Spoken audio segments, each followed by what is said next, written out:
और गुरु जी तुम्हें उठाते हैं कि सत्संग कर मेरा, क्यों चुप बैठ गया। तो मेरा कोई प्लान नहीं था।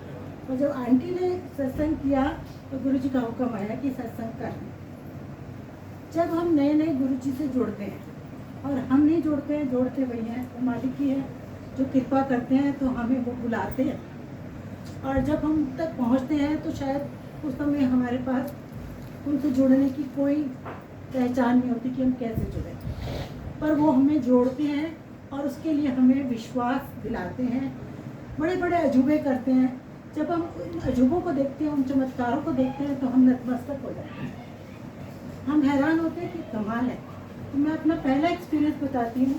जब मैं गुरु जी से जुड़ी, मैं स्कूल में एज ए टीचर पढ़ाती थी हिंदी इंडिया में। तो एक दिन हम अपने रिसेस टाइम में बैठे हुए, तो मेरे पड़ोस में मेरी स्टूडेंट जो टीचर बन गई थी मेरे साथ बैठी, तो उसने बात करना शुरू की कि मेरी बहन तो गुरु जी की बहुत मानती है, वो तो दीवानी है। मैंने कहा, क्या कह रही है, कौन से गुरु जी है? तो उसने बोलना शुरू किया, छतरपुर में है, भाटी माई के पास है, ऐसे हैं, वहाँ पर चार एक ही थाली में 4 जने बैठ के लंगर करते हैं, कोई छोटा बड़ा नहीं होता है, जिसको जिसके साथ बिठा दिया जाए उसी के साथ उसे लंगर करना होता है, और जो मिले वो तुम्हें वहाँ फिनिश करना होता है। ऐसे इतनी रिसर्च पीरियड में उसने इतनी बात मुझसे की। तो मैं बड़ी बोलते बोलते भी उसको कुछ वाइब्रेशन हो रही थी, तो मुझे थोड़ी क्यूरियोसिटी होने लगी कि कौन से गुरु जी हैं, क्योंकि मैंने कभी नहीं सुना था, जबकि मैं पैदा ही दिल्ली में हुई। पर मुझे गुरु जी ने वो मौका दिया 2013 कि मैं एहसास कर पाऊँ कि गुरु जी आपको। तो एक और फ्रेंड साथ में बैठी थी, मैंने कहा गुरु जी का कोई फ़ोटो है तेरे पास? तो उस फ्रेंड ने, दूसरी फ्रेंड ने कहा ये देख, उसका की चेन था और की चेन के अंदर गुरु जी की फ़ोटो थी। और नेक्स्ट पीरियड मेरा फ्री था, जैसे लगते हैं ना, जैसे ही पीरियड लगते हैं सब्स्टिट्यूशन लगती है। तो मैंने कहा तू मुझे अपना मशीन देगी, मैं तेरे को थोड़ी देर में दे दूँगी। मुझे लगता है कि मैं थोड़ा देख लूँ, निहार लूँ क्या है, कौन है जिसकी इतनी सारी बातें मैं आज सुन रही हूँ। तो मैं वो की चेन लेकर उससे अपनी क्लास में चली गई, जहाँ मेरा सब्स्टिट्यूशन पीरियड था। बच्चे अपना अपना पढ़ रहे थे, मैं जस्ट सिटिंग, और मैं उस की चेन को देख रही थी। और की चेन को देखते हुए मेरी बॉडी में पूरी वाइब्रेशन होनी शुरू हुई। तो मुझे लगा कि जो गुरु जी इतने पावरफुल है कि जिनका एक की चेन पकड़ के मेरी पूरी बॉडी वाइब्रेट हो रही है, तो असल में क्या होगा। बात हुई, इतनी हुई, और वो स्वरूप मैंने उसको लौटा दिया। और ये दिन था, आई थिंक सैटरडे का दिन है, संडे भी था। मंडे को आई, मतलब मुझे अच्छे से याद नहीं था कि संडे था या मंडे था, मतलब एक दिन बाद की बात है कि मेरे बेटे का दुबई के लिए सिलेक्शन के लिए वीडियो से इंटरव्यू था। और मैंने अपने हस्बैंड को भी ये बात नहीं बताई कि इंटरव्यू था, क्योंकि वो बात को एकदम फैलाना शुरू कर देते हैं। अभी कुछ स्टार्ट भी नहीं होता तो हमें लगता है कि बात कहाँ पहुँचेगी, तो पहले ही फैल जाएगी। तो मैंने अपनी मेड को भी छुट्टी दे दी कि तू मत आना, क्योंकि वो बेल बजाएगी, उस समय इंटरव्यू चल रहा होगा तो डिस्टर्बेंस। अब वो सोफे पे बैठ के अपने सामने लैपटॉप खोल के इंटरव्यू दे रहा है, और मैं सामने डाइनिंग टेबल पे बैठ के चेयर पे सुन रही हूँ। और मैंने वही कीचड़ ही देखा था थोड़ी देर के लिए, मेरे मुँह से निकला, मैंने कहा गुरु जी वो बच्चा इतना चाहता है जाना तो भेज दो ना। और आप बिलीव करें कि मेरा इतना कहने की देर थी, शायद गुरु जी ने वो टाइमिंग पहले से फिक्स कर रखे थे। मैंने इधर बोला, उन्होंने बोला पैकेज क्या लो। इमीडिएट वहीं पर उनकी बात होने लगी कि पैकेज के बारे में।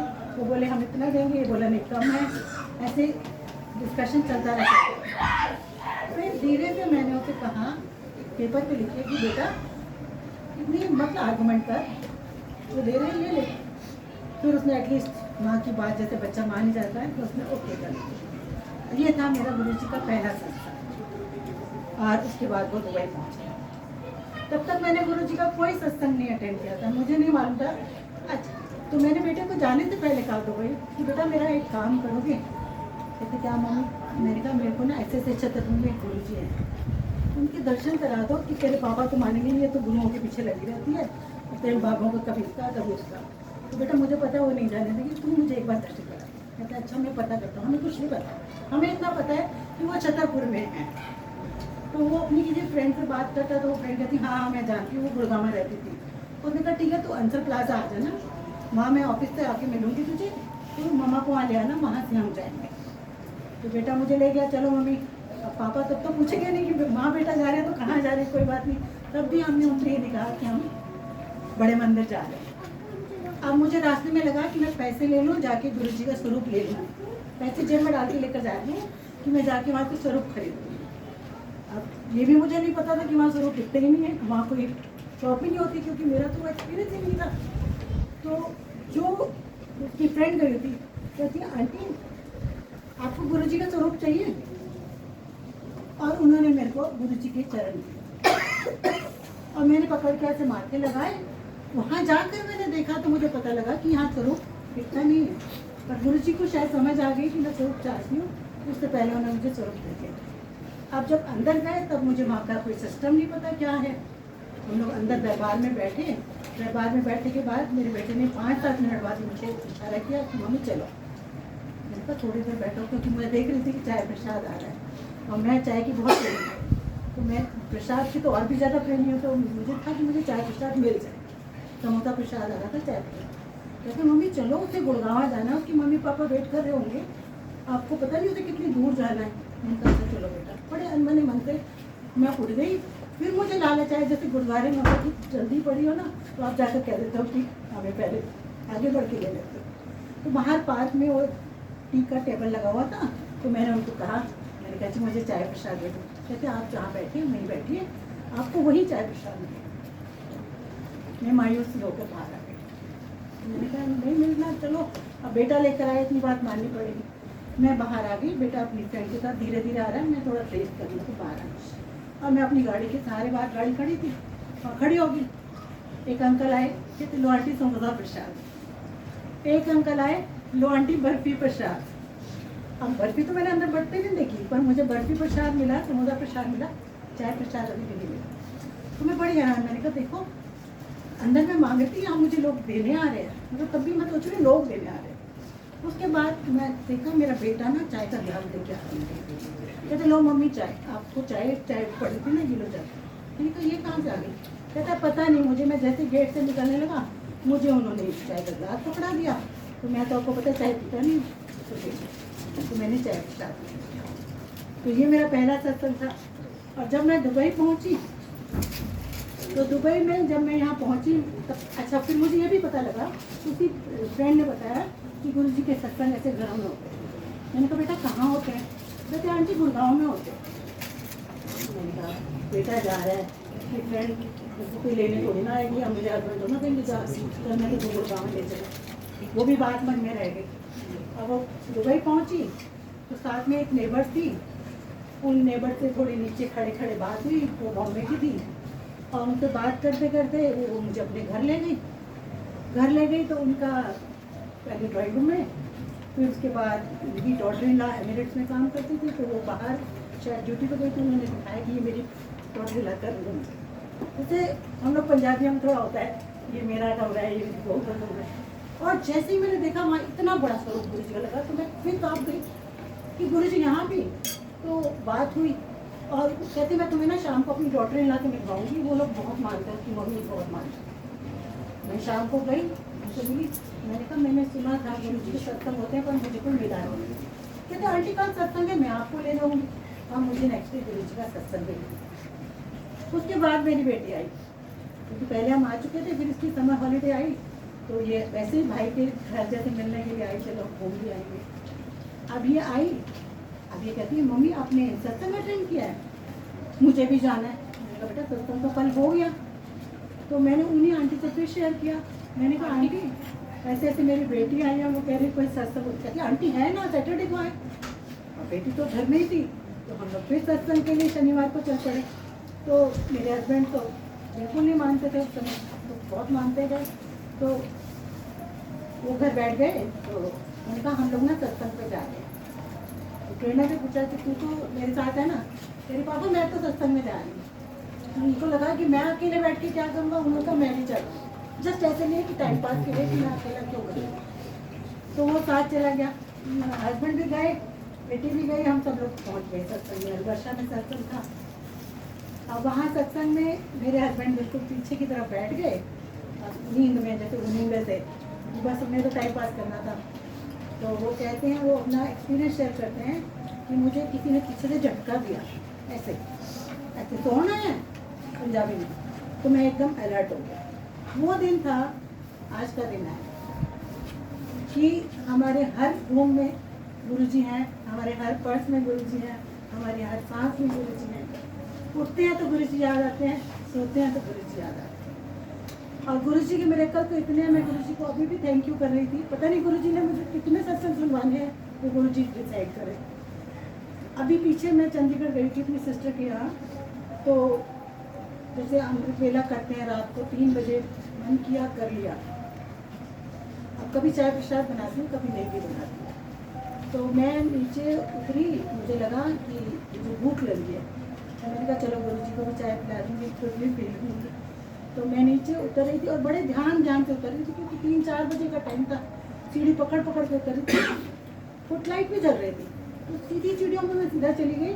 पर जैसे ही वो टर्न आया, 8-9-10 सीढ़ियाँ फिर थी, उसमें मुझे पता नहीं क्या हुआ, विदिन 9 सेकेंड में सबसे नीचे वाली सीढ़ी थी, वो 10 सीढ़ियाँ, ये 2 महीने पहले की बात है।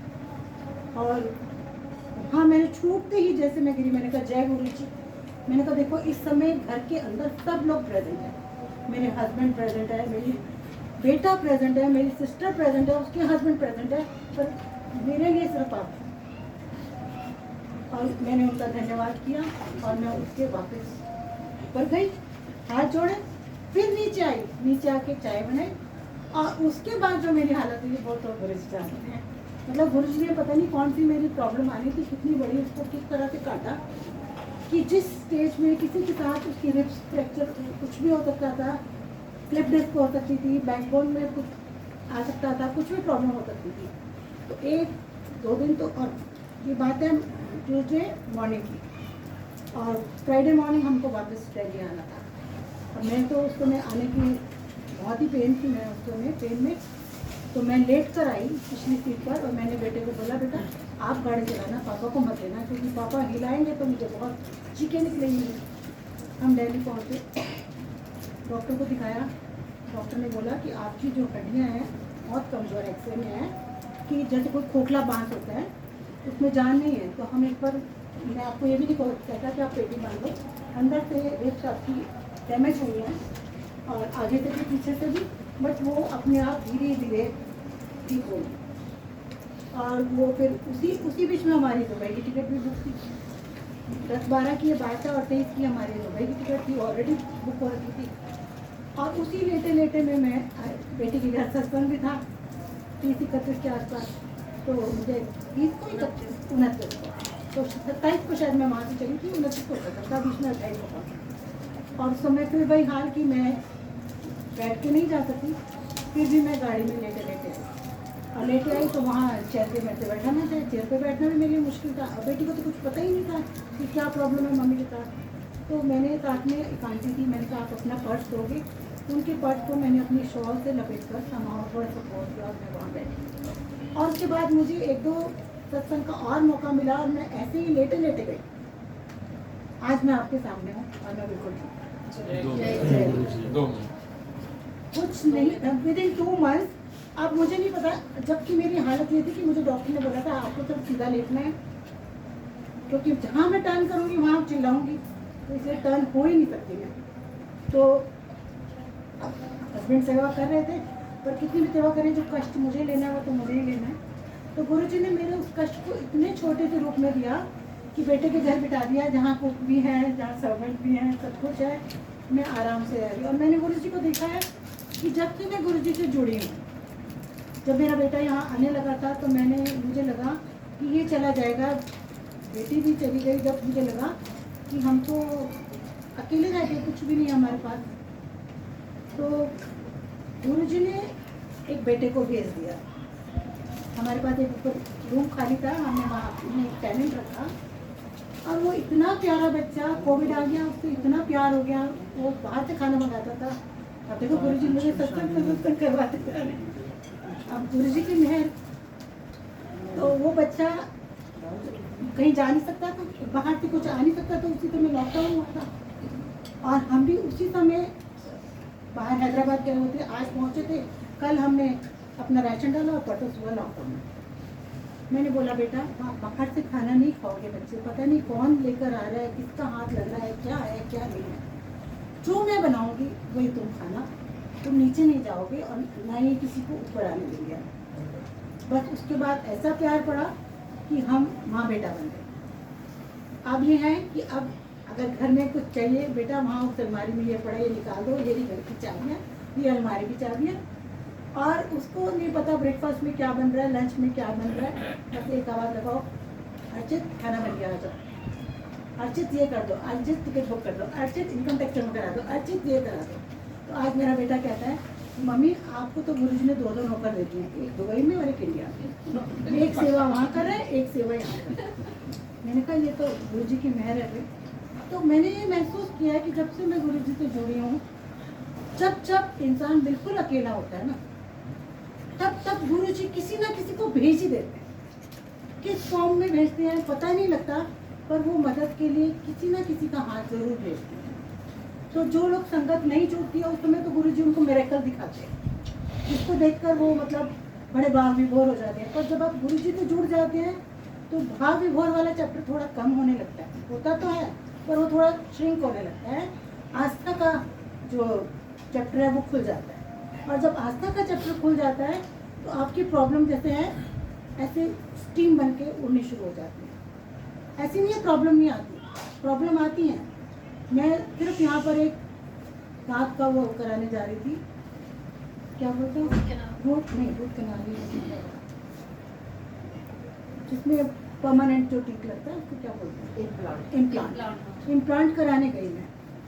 अब इम्प्लांट कराने गई, वो डॉक्टर कहती है कि जी आपको तो इंजेक्शन लगा। मैंने तो बहुत इम्प्लांट करा रखी है पहले भी, तो इम्प्लांट में इंजेक्शन कहते नहीं आपको एलर्जी हो सकती है क्योंकि आप कह रहे हो आपकी स्किन बड़ी सेंसिटिव है। अच्छा लगा दो इंजेक्शन। तो कह रहे नहीं इंजेक्शन आपको ना हॉस्पिटल वाले लगाएंगे कि हम नहीं लगाएंगे, वहाँ NHI हॉस्पिटल है नेशनल। मैंने कहा ठीक है। अब मेरे लिए जी चेयर आई, मैंने कहा एक इंजेक्शन लगाना है उसके लिए मेरे लिए चेयर आएगी। वो चेयर आई मेरे लिए, व्हील चेयर ने मुझे लेकर ICU में गए। मतलब आप ये देखो गुरुजी की महिमा, मुझे ICU में लेकर गए। ICU में इंजेक्शन लगाने के लिए आप तो चेयर पे बैठ के भी इंजेक्शन लगा सकते हो, पर नहीं। तो मेरे हस्बैंड को बोला आप बाहर जाओ, मुझे ICU के बिस्तर पे लिटाया गया, मुझे इंजेक्शन दिया गया।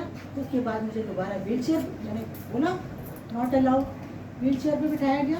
व्हील चेयर से वो व्हील चेयर वाली सिस्टर मुझे गाड़ी के पास लेकर आई। मैंने बोला मैं बैठूँगी, नहीं उठना नहीं आपने। वो इधर से घूम के उधर गई, इधर ड्राइविंग सीट थी, इधर से वो चेयर उधर लेकर गई और उसने मुझे उसमें बिठाया। तब मुझे समझ में आया इमीडिएट कि ये कोई मेरी प्रॉब्लम थी बहुत बड़ी, जो गुरुजी ने मुझे ICU में पहुंचाना था, मुझे व्हीलचेयर पे बिठाना था और मुझे घर सेफली पहुंचाना था। तो इम्प्लांट के बहाने उन्होंने मुझे ICU में भेजा, और ICU में चेयर में मैं आज तक ज़िंदगी में ICU नहीं गई, तो मुझे नहीं पता था कि कैसे कैसे गुरुजी के मिरेकल होते हैं। तो ये 2 मिरेकल मैंने इमीडिएट किए हैं, इम्प्लांट वाला भी और ये वाला भी, जिसमें मेरा रिप्स में प्रॉब्लम हुई। पर सब डॉक्टर साहब ने ये बोला कि इट विल टेक टाइम, तो पर पूरे 2 महीने लगे। पर मुझे जिसे कहते हैं ना, मेरी प्रॉब्लम को उन्होंने कितना छोटा किया, आप समझ सकते हैं कि इतनी ऐसा नहीं, आपकी कर्मा में जो लिखा है वो आपको भोगना ही पड़ेगा। पर वो जो बात गुरुजी की हम सुनते आ रहे हैं कि 90% वो ले जाते हैं और 10% हमारे रिश्वत होते हैं, तो कुछ ऐसा ही होता है। जितना जितना हम गुरुजी से जुड़ेंगे उतना उतना हम उनको महसूस कर पाएंगे, उतना हमारे से गुरुजी की बात भी होती है। पर गुरुजी बात तब करते हैं जब गुरुजी का मन होता है। आप चाहो कि आप गुरुजी से बोल लो, कुछ नहीं बोल सकते, और गुरुजी को जब बोलना है तो वो 10 बातें भी बोल देंगे आपको, आप जवाब भी दे दोगे। पर आप कहोगे कि आज बैठ के मैं गुरुजी से बात करूँ, तो आपकी इतनी ज़रूरत नहीं है कि आप गुरुजी से कुछ कह सको। आप बोलने कुछ आओगे, बोलोगे कुछ और। तो पर गुरुजी ने जब बात करनी है, जो कहना है वो तुम्हें कह के छोड़ेंगे, सुना के छोड़ेंगे, समझा के छोड़ेंगे। तो ऐसी है गुरुजी की प्रीत, जितनी लगाओगे उतना पाओगे। जय गुरु जी।